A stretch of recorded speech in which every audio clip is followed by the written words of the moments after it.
Egaa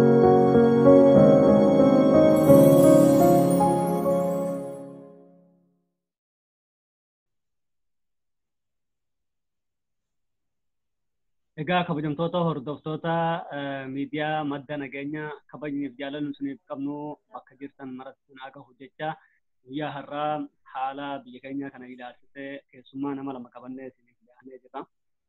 Keessummaan keenya har'aa akkasumas obboleessi keenya Ibrahim Aliyyiiti.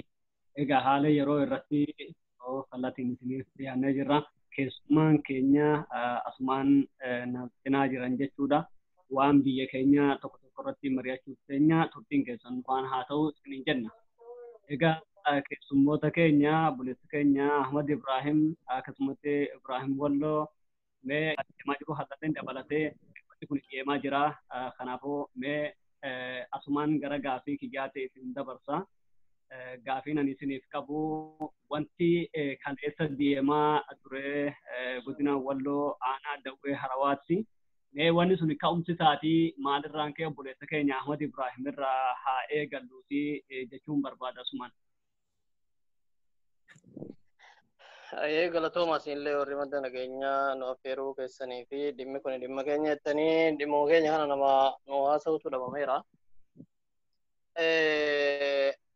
Nuti akkaataan itti ka'e amma warra biyyarra jiru miti warra biyya namaa jiru walaakin beetisaba bilbilee yeroo gaafannu taraa takka akkas jedhu wanni kun qoratamee ka'iisi isaa dhibbatti hanga irra gahamutti akkasitti ka'ee jennee garee tokko shakkamaa garee tokko yakkamaa godhuun barbaannu walaakin irra baay'inaan warra asiin darbe akka itti beeknutti yakkichi bakki itti ka'u naannoo Amaaraa keessa yookiin godina Oromoo keessatti malee naannoo Affaar irratti miti. Bakka ittoon daangaa taatullee bakki kaleessa rasaasitti dhukka'u ture Ciisa Girjoo bakka Habbaabbaa jedhamu yookiin Haroo bakki suni lafa Oromooti. Bakka fedhatti lolli bakka fedhatti wanni fedhaa ta'u kan lolli irra deemsifame lafa Oromoo irratti. Bakki dubbiin kunis itti ka'ee jedhame lafa Oromoo irratti. Akki bakka kanatti Oromoonni naannoo Affaarii deemanii hin kaasne. Akkaataa itti ka'e immoo uummanni kun uummata wajjin jiraatu nuti gaafa kamuu Affaarii fi Oromoon wal ajjeesuu yookiin diina walirraa diinummaa seenaadhaa walirraa hin qabani. Namoota aadaan isaanii wal fakkaatu amantiin isaanii tokkooti. Haa ta'u malee rakkoo tana yeroo hunda ni kaatii namni du'u as keessatti qotee bulaa ilmaan ofii dhiisee du'u qotee bulaa miskiinaa waa takka quban qabne yookiin horsiisee bulaadha. Wanni kuni kaleessas ruhii nama meeqaa hanga 5 dhageenye ruhii nama addunyaa kanarra darbe sababa kanaani bakki namni silaa har'a nuti dhiifama guddaa wajjin daawwattoota keessaniifis tahee wanni nu haasa'uu qabnu waan addunyaa tana hunda dirqee biyya keenyatti illee sodaatamuu jiru waan jabaa dhukkubaa amma dhufe kan garuu ilmi namaa rasaasaan wal ajjeesaa waan jedhu haasa'uudhaaf hedduu nama gaddisiisa. Waan jedhamu kana hunda wallaallee gamta waliin kanaaf dhaabbatu malee har'a waa'ee nama wal ajjeesuu haasa'uun keenya hedduu gadda. Garuu du'ii balachuun qabdu jedha Oromoon keenya. Du'ii du'uma. Koronaan isinuma nama ajjeessa. Rasaasni nu koronaa irraa ariifata. Kanaafuu lolli kuni amata kana keessa bichaa nama meeqa du'e ni yaaddattu. Baatii 8 har'aa mokkas baatii meeqa har'aa achuma naannoo Dawwee Harawaa aanaa Dawwee Harawaa karaa biyya Manduuboo yookiin Kuyyuu jedhamu irratti akkuma kana lolli taame namoota meeqa dhabne. Araarame jedhamee baatii tokko keessatti achumaan ammas xinnoo turree uuma akkasiiti. Wanni kun maaliif ta'a? Oromoonni lafa isaanii irratti maaliif du'anii? Okay, Affaaronni hoo maal rakkannaanii rabshaa akkasii kaasanii namni rakkoo tana hiiku argamuu qaba. Kan har'aa darbe kaleessa dhukaasi banamee waraanni dhufee addaan baase ammas borusittuma fufa dubbiin kun. Mee akkamtu godhamuu qaba? Ayyee Ahmad isa san booda deebina mee deebina waa'ee isaa kallattii kaa'u yookaan akkam godhamuu qaba isa jirutti deebina. Amma gara Ibrahimittiin dabartamee Ibrahim atillee gama keetiin mee waa'ee isaa fala kaa'u sanitti deebina bal'inaan Ahmad waan duubatti nu hafu jira.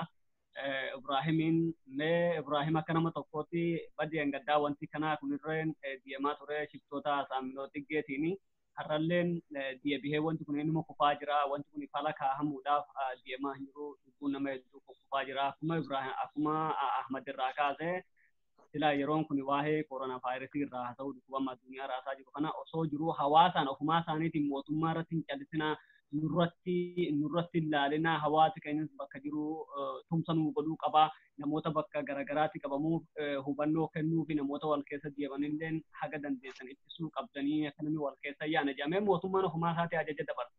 Akkasitti amma afarootaan konkolaataadhaan namoota gamaa gamana walitti fidinaa jennaan akka hin dhagahetti odeeffannoo tokko tokko afaaronni itti dhufaasatti banee jennaan manni ofirraa itti waan jedhamu tokko fida. Mee waan kanaati Ibrahim akkamitti ilaaltaa wanti kun maatus itti dhaga'amamee gama keeti? Ayyee ani gama kiyya wanni itti dhagahamu waggaa akka irraadhaa ilmaan Oromoodhaa sababaa takka malee oduu waa tokko hin balleessin biyya isaanii irratti horsiisee bulaa fi qotee bulaan biyya isaa irra doon nagaan taa'utii waggaa waggaan maaliif gumaan isaanii maal dhiin isaanii lafatti dhangala'a. Biyya teenya kana keessatti amma haala biyya keenya keessa kana deemu jiru kana keessatti biyya teenyatu nama mootummaa qabdi jennee akka biyya alaattis ta'e akka biyya keessaattis ta'e namuu mootummaa qabdi hin jiru biyya teenya kana keessatti. Waggaan haa dhufu waggaa akkanaadhaa dawweema keessatti miila mootummaatiin hidhattoota mootummaatiin dhiinni Oromoodhaa lafatti dhangala'u ture. Waggaa hamma waggaan kun darbutti waggaa kana keessatti xiqqoon akkuma buluun har'as borus nama dhume jenna. Amma biyya kana keessatti biyya keenya kana keessatti mootummaan jira jennee yaanna. Mootummaan kun maal akka yaade Oromoo keenya kana lafarraa balleessuudhaaf akka inni ka'ee jiru uummanni keenya beekuu qaba asirratti. Maaliif yoo jettan dhiinni ilmaan Oromoodhaa osoo balleessaa takka waan takka dogongora takka malee gara Amaaraatiin itti bobbaasanii kara saniin dadhabanii jennaan gara galchanii immoo gara Affaariin itti bobbaasan. Yoo kara sistema meeqaan sistema hammanaan hin jirreen irratti duulutti jiran miila mootummaanis ta'e qotee bulaas itti gadhiisanii Haffar janiitis daangaa janii achi keessatti dhiisanii Haffar bara meeqa wajjin qabna Amaara bara meeqa wajjin qabna hamarraa walollee jirra nagumaan walirraa fuudhanii walirraa horree jiraatutti jirra. Dhalaa teenyaaf jalaa qabanii dhalaa isaaniif jalaa qabna. Kun miila akka eenyu akka tahe beekuu qaba uummanni keenya akka eessa akka dhufe bakki dubbiin tun kaasee deemutti jirtu amdi shiidhaa Oromoo lafarraa balleessuuf maal sababeeffatanii isaan wanni sababeeffatanii Oromoo lafarraa balleessuudhaaf malee uummanni keenya waa badii qabaateetii miti. Har'a sababaa daangaa maalii jaan kana waa har'a nuyi daangaa waliin hin qabnu Affarii.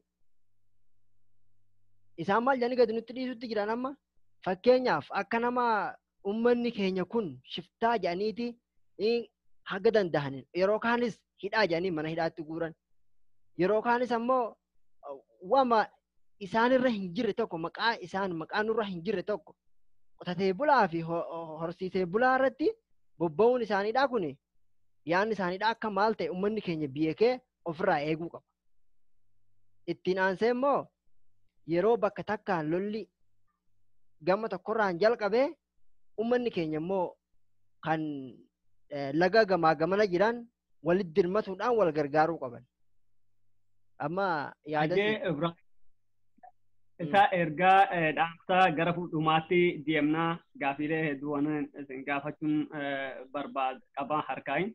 Amma gara Ahmadittiin dabraa waa'ee dhaamsaa dhumarratti walumaa galatti waan godhamuu qabu walitti cuunfinee uummata keenya biraan geenya hubannoo tokko tokko uumuudhaaf jecha amma wanti asirratti turtiin nuti goonu amma gara Ibraahimittiin dabraa wanni inni jedhe waa'ee amma gara duubaatti sila yeroo ammaa kana koronaa vaayirasii kanaan namni keenya ofirraa ittisuuf akka addunyaa waliigalaatti waan kanatu haasawamaa jira. Har'a garuu lubbuun namaa harka namaatiin dabruun osoo dhukkubni sodaatamee jiru waan nama gaddisiisu silaayi gama Ibraahimittiin achi gama Ahmaditti yeroon achi dabru jechuu kiyya Ahmad jechuu kiyya yeroo kanatti uummanni keenya yeroo ammaa kana dhuguma rabbiitti mootummaan ofumaa isaatii waan kana ofirraa ittisaa namni akka walqeen deemne konkolaataan akka walqeen deemne jedhamee waan kana hojjetame jechuudha dabarfate jechuu ergaa isaatii yeroo sanitti yeroo ergaa isaatii dabarfatu kana mootummaan hawaasi keenya kan marti hundaa'eeti kan waan kana makiinaa kanallee akka ofirraa ittisu godhee hamma dhufaasi irratti banamuu bira gahee makiinaan bakka silaa uummanni seeratti baafatee nutti yoo darbinaa jedhelleen dirqamaan dhufaasatti bananii darbanii lafa ofii sirratti tuffatamee hawaasi kun kanaan tarkaaffii kanatti achi darbee jechuudha. Haa ta'u garuu namni illee nama buqqa'ee namni hanga ganda 5 buqqa'ee jira waan jedhamutu dhufeera ammalleen waan akkanaatu deemaa jira. Dhiiroo gariin ogaa haasa'u affaaronni habashaadhaan walitti hidhatoodha isinilleen haga dandeessan gadi gaffa'aa nulleen gadi ol gaffaanaa lafa Oromoo kana cirree of jaratti jara kana galshineeti eenyummaa isaa irraa mulqineeti of jaratti deebifna waan jedhu tokko namni hedduun waan kana ni dubbata. Mee Ahmad Ibrahim waan kana akkamitti ilaaltaati dhuguma wanti kun affariin dhuguma gadi lafa keenya gaffaatee Amaaraa walii galanii Oromoo kana of jala deebisanii of jalatti hammacanii bulchuuf wanni kun waan kanatti kaayyeeffatame mee Ahmad? Dhibbatti nuti amma sabni hundi nuuma nu fixuuf dhaabbata jennee haasawa akkasiillee haasawuu dhabnu ka harka jalaan dalagamu wanni hedduun ni jira kana namoonni beekaa. Garuu nuti warra mu'amaraa amanuu miti. Sabni hunduu nu fixuuf dhaabbata warra jedhu miti. Nuti saba hundinuu kayruma nu yaada akkuma nu isaaniif toltuu yaadnu jennee ni amanna. Dalagaan Oromoo Walloo irratti rakkoo geessisuudhaaf dalagamu immoo akka jiru dhibbatti beekamaadha. Hanga maqaa biyya nu irra dhalanne nuti jijjiiru hamma biyyi kun aslan Oromoon biyya kana biyya abbaa biyyummaa hin qabu hanga jechuu gahameera ifattis jedhameera sammina waan jedha dhageessaniirtanii. Maqaan moggaasanii hanga midire geenyi nuun jechuu biraa gahanii kana namoonni beeka. Sambira duungaheen amma inni kuni ummata naannoo Affarii waliin rakkoo kana ummati kun ummata gosaan sabaan tikfatee buluu fi qotatee buluu aadaan isaanii wal fakkaatudha. Gosa isaanii keessaa namni tokko yoo du'e akkuma waraanaatti namni dhaabbatee lola. Kaanis keenyas ka oliitis akkuma kana rakkoon kun akka shidamu kaasuun naman dhibu jechuudha. Namuma lama walajjeessiiftaa achiin booda namuu walajjeessuutti isheena. Waa'ee gandii 5 baqatee jettu irratti immoo waan tokkoon himuun barbaada. Walloon hin baqatu. Walloon hin baqatu. Dhugaadha. Ganda tokkorra yoo dhukaasi dhukka'u ijoollee fi dubartoota warra laafoo gara ganda biraatti dabarsaniiti. Dhiironni kakawwee hin qabne ulee isaa qabatee achi taa'a. Obboleessi kiyya yoo kufe kakawwee qabu kakawwee hin qabne irraan fudhadhaa jedhe. Walloon hin baqatu. Hin buqqa'u. Kana abbaan kana jedhu jedhee hafa. Walloon buqqa'ee uummata hin kadhatu. Biyya isaarraa aduu kan buqqa'u ta'e tokkollee nafu ture. Lafa walloo aadaa isaa keessatti hin buqqa'u walloon gandaa. Manni yoo gubate kallee lafatti mukarratti godheeti yala taa'a hamma gaafa jaarratu malee walloon hin baqatu biyya isaarraa. Tokkoffaa lammaffaa irratti wannin waa'ee kana jechuu barbaadu osoo kan walloon buqqa'u ta'e lolaaf har'a walloon gandi tokko hin jiru. Kuni ergaa diinni dhagahuu qabudha. Walaakin waa'ee affaarotaan wal qabateen Affaarii fi Oromoon diinummaa seenaa hin qabu. Diinummaa seenaa hin qabu. Ammatti bakka tikfatatti durii inuma wallolan inuma dhageenyaa gaafa akkasitti bakka akkasitti wallolame jedhama. Amantiidhaan araaramu. Walloluu amantiidhaan araaramu walii kakatanii hamma irraa kan beekamu. Amma garuu bara tokko keessatti namni meeqa du'uu ka'e. Nama meeqa du'uu isa kanaaf sababa akka ta'e fakkeenyaaf wayyaa gaafannuuti ani waan hin beekuun qaba amma. Namoonni kaleessa naannoo Affaarirraa du'an harootti du'an. Haroo irra deebi'eessini hima bakka itti ummati kun du'ee fi ummati kun dhaaman jedhaman tokko du'eetti hin beeka. Mitikki lafa gubaa'ee keessa jira jechuun dhagahama. Kana miidiyaan odeessaa jira isaanis ni beekan. Bulchiisa gandaafaa keessa jira warra kaleessa achi dhaqee madaa'eera jedhanirraa kallattii naman beeku. Tuni maal ibsitiree maal ibsa kuni maal ibsa ummata keenyarraa nama dhaabee jedhame hunda dhalata lafa saniiti ganda saniiti. Doddota Uraanee Salaamaa eessa bakka sanitti jechuudha bakki namni Kataarofaa Kulaa warra ijoollee rukutamte kaanis lubbuun isaanii wareegamee jechaa kan dhageenye. Maanaatu isaan kun biyya isaanii irra jiran. Isaan kun kan itti gaafatu Daalifaa Geefaa jechaa kan dhageenye. Afa gubaa'ee Mitikil afa gubaa'ee magaalaa Daalifaa Geefaa. Akkamitti achi dhufuu danda'e? Okay, inni karaa aduu deemee dhufu jennu kan biraallee ammas bulchiinsa gandaa koomaandara waan akkasitti itti jiraa jedhu. Kanaafuu waan kun warra ani ofii kiyya warra bilchiginnaatu waa'ee akkasii nurratti dalaguu jira natti fakkaata ammaan sana aggaanti qabee ilaale. Wanni kun durumarraa jira moo durumarraa lafa Oromootiin kun kan afarii jedhu ummata bitamtoota fidanii lafni kun keenya jedha mormaa jechuu ummata kanneen hatta Oromoota mallaqaan bitanii warra Oromootarraa gantuun bakka barbaadde jirti. Lafni kun nuti Oromoo miti hanga jechuu biraa warri gaheeru jira ammaan dura. Ani dawweedha waan kana namni dawwee hundi beeka. Nuti Oromoo miti saba biraati. Lafa keenya qabannee gadi gallaa. Hanga jechuu bira gahee namni meeqa dhume. Wanni kun ni beekama. Namni waan kana dalagu eenyu mootummaan yoo dhugaa wanni kun qaama biraatiin dalagamu jiraata. Okay. Mootummaan waan kana dalagne qaama biraat dalage yoo jenne mootummaan humna kana dhaabsisuun hin qabu. Bakkattoo kanatti fakkeenyaaf dhugaa ta'uu sobaa sababni itti ka'ee warra zabii eegu halkan walakkaa makiinaa seenu fattashuu irratti jechuu dhage. Warra roondii karaa eegaa wanni kun naannoodha. Naannoo biraati naannoo biraa halkan makiinaa yeroo deemu milishaan ganda kanaa yeroo si dhaabu hin dhaabu jechuun lolaa miti kun. Ammas milishoonni mootummaan achi kaa'eeru kun wanni miti raayyaa ittisa biyyaa miti yookiin nama hedduu waa'ee kana beekumsa irraa qabu miti milishaa gandaati. Yeroo makiinaatti ijjatee irraan darbee na tuffattee dabartee jedhee nima saraa qabeera. Loluunis ni mala akkasis ta'uu dhabuun ni mala kun waan haasa'ame keessaan tokko siima sooshaal miidiyaa irra dhagahe keessa tokko kan hin dhagahe halkan makiinaa dhaabii fattashaa jirra naannoo irraa naannootti yeroo darbu fattashameetti jenna namtichi nama aangoo qabu natti fakkaata. Hin dhaabamuu makiinaanii jedhee itti ijjatee yeroo bira darbe ijoolleen qotee bulaadhaa akkam nu tuffatee nurraan darbeettee rasaasaan dhoofte jechuun dhagahe. Siinaariyoo haati tokko keessaa tokko kan inni hin dhagahe akkaataan itti dhagahe. Dhugaa ta'uu soba ta'uu hin beeku kuni waan sooshaal miidiyaa irratti haasa'amuu jiru. Kana yoo ta'e hoo badii akkamitti qaba? Namoonni kuni namoota gahee hojii kanaa dhibbaa dhibbatti beekuu dhabuun ni mala waa'ee nageenyaatiin wal qabatee. Fakkeenyaaf nama kana ammaaf dabarsee booda bilbilee qabsiisuu waan addaan danda'ama ture jechuu dandeessu. Garuu ati ofii qotee bulaadhaan lafa keessan eegaa makiinaan asiin hin darbinii bakka kana ani irraan deemeen beeka. Halkan gurraacha ibsaallee hin qaban.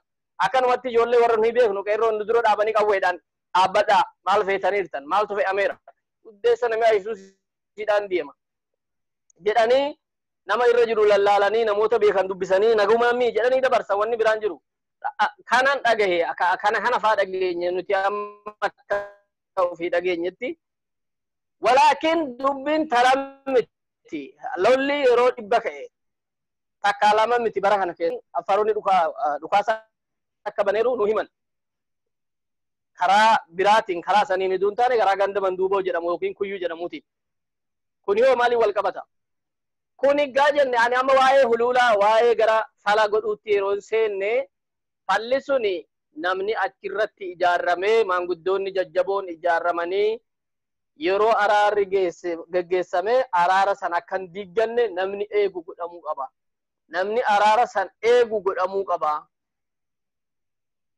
Fakkeenyaaf har'a gaafa bara darbe wal lolanii ijoolleen teenya dhumte ni araaramaa jedhamee dhufanii geggeessoonni isaanii dhufanii sheekolee irratti yeroo walii araaraman footoo nutti erguu turan footoo kaasanii sooshaal miidiyaa irra gadhiisuu turan. Okay. Araarri sun maalirra gahe baatii akkasitti namni du'uu jalqabe. Nama qawwee dhukkise dhuunfaanis haa ta'u gaafa inni qawwee dhukkise namoonni sun maaliif gadiin qabamanii seeratti hin dhiyeeffamin maaliif araara maanguddoon kaleessa araarsite har'a diigdan jedhamee hin gaafatamne. Akkas taanaan gadi beektu hundinuu gosa harka wal bahuu isa jedhamu dhiiga abbaa kiyyaan deebisaa dhiiga obboleessa kiyyaan deebisaadha. Kanaaf huluulli kanaaf falli godhamuu qabu araara cimaa araara eeggamu. Gadiinis maanguddoota oliinis maanguddoota kahanii mootummaan gadi keessa bu'ee dalaguu yoo barbaade araari sun akka hin diigganne. Qawween tokkichi yeroo dhukkee dhaqanii eenyu dhukkise. Gandatti yoo namni ijaarramee raate ganda keessaa abaluu dha'e eenyu dhoofte maaliin wal lole yoo dhuunfaa ta'e namni lamaan sun gara seeraa yoo isa ibidda caaruudhaaf deemu ta'e qabanii namoota saba walitti naqu jedhanii akkuma warra kaan yakka kanaan hidhuu turan hidhuu qaban. yoo kanaan taane har'as ni boonyaa borus ni boonyaa walaakin Ahmad asumarratti sirrii jettee akkuma saba kan yoo agarree bakkoota garagaraatti abalulleen jechuudha baannu gamaa gamanaa yeroo namni wallolee haga koree teknikaa jedhanii dhaabanitti koree itti gaafatamtuu jedhanii haga dhaabanillee koreen sun akka waan san itti gaafatamtu jedhanii yeroo baay'eedhaaf kan itti deemani jechuudha.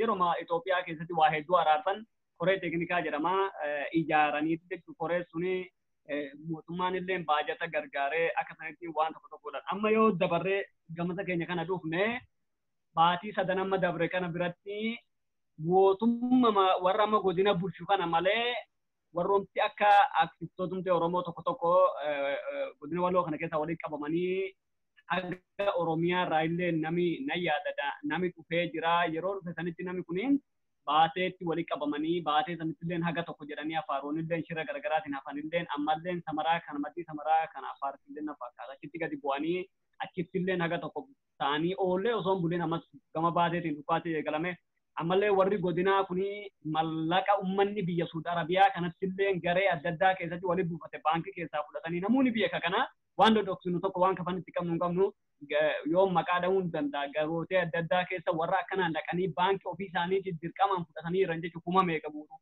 araara san buufnu jedhanii osoo naannoo Affaar keessa gara hin galin baatee keessatti namni ajjeefame jechuudha.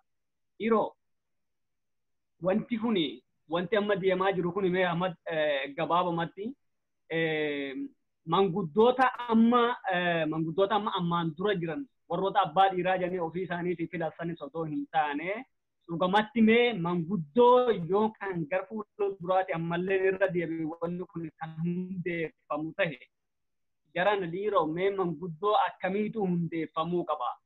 Warruma akka sana duraa caasaa mootummaatii fi manguddoota mootummaa keessatti hammataman meeshaa mootummaa taasisanii moo ammas sheekicha meeshaa mootummaa taasisanii moo mee kamtu hammatamuu qaba moo qotee bulaa ilmaan jalaa du'e sanii moo qotee bulaa manni ibiddaan jalaa gubate san walitti fidanii manguddoo hundeessanii yoo afaaroota kanaan wal qunnamsiisan furmaanni argama jettee yaadame Ahmad asirratti namni manguddummaa san tahuu danda'u namni lafa san beeku nama gosa lammanirraa dhiiga qabu jira.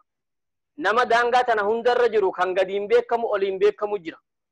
Mootummaan namoota san oduu gargaare walgahii adda addaa godhee fi waan adda addaa gargaarsa guddaa uumiti.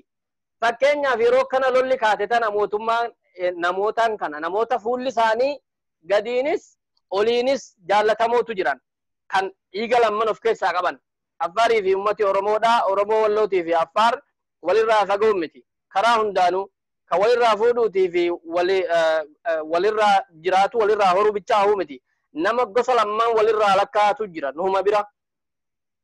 Namoota san akka uleetitti faayidamuu dhiisanii akka araaraa duutti faayidamanii akka ibiddaatti namoota san faayidamurra akka araaraa duutti faayidamanii namoota san yoo namni yakka dalage namni lafa san irra dhalate ni beeka qawween har'a dhukkaate eessaa ijoollee eenyu dhukkise ka jedhu jara san qabatanii maanguddoota warri amma mootummaan filee koree araaraa maal jedhu kuni bakka itti ta'etti faayidaarra ooluu danda'an bakka akkasiitti garuu namooti achumarra jiran namoonni daangaa kanarra jiraatan jiran horsiisanii kan bulan qotanii kan bulan kan gosa lamman birattu har'aan tana aadaa isaanii anaaf beeka ani dawween dhaladhe nama Oromoo yoo bira dhufe qawween ittiin qabamne jira nama guyyaan nami du'u tana yoo Affaar bu'e kan qawween ittiin qabamne jira Affaaritti illee Affaar keenya kan jettuun Oromoon illee Oromoon keenya kan jedhu karaa lammaniinuu kan dhiiga qabu gosa lammaniinuu kan dhiiga qabu maanguddoota akkasii gosa akkasii jira bakka san namoota san irratti namoota san akka kibriitiitti itti faayidamuu ibidda godhuu dhiisanii uduu akka bishaanii ibidda dhaamsutti godhanii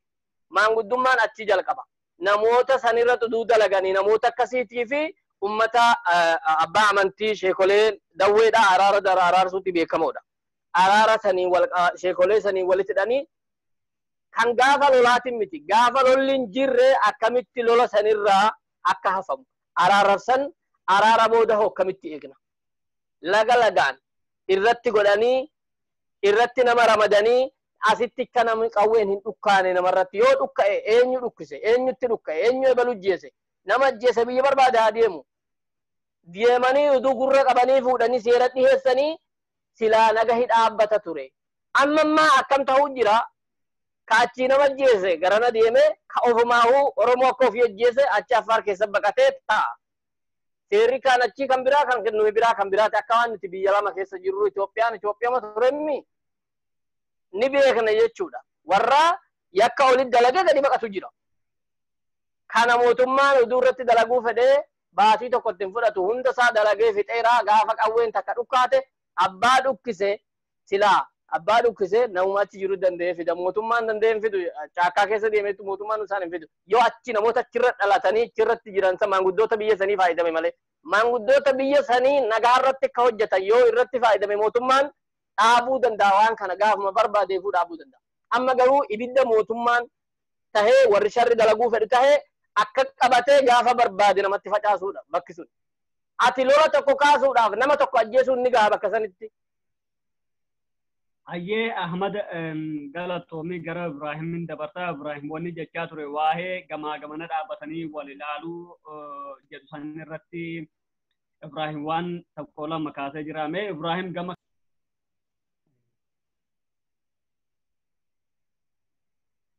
egaa kabajamtoota hordoftoota keenya waan yeroon keenya nu jalaa dhumee jiru sagantaa keenya guyyaa har'aa asuma irratti dhaabnee jirra inshaallah. Ammalleen deebinee kan itti fufnu tahaa kutaa lammaffaa fi amma waan yeroon keenya nu jalaa kuteefu nagaan jiraadhaadhaa ammalleen jireenya gaarii keessa nuuf jiraadhaa isiniin jenna gama keenyaan goolabnee jirra. Assalaamu alaikum. Ayyeebbo.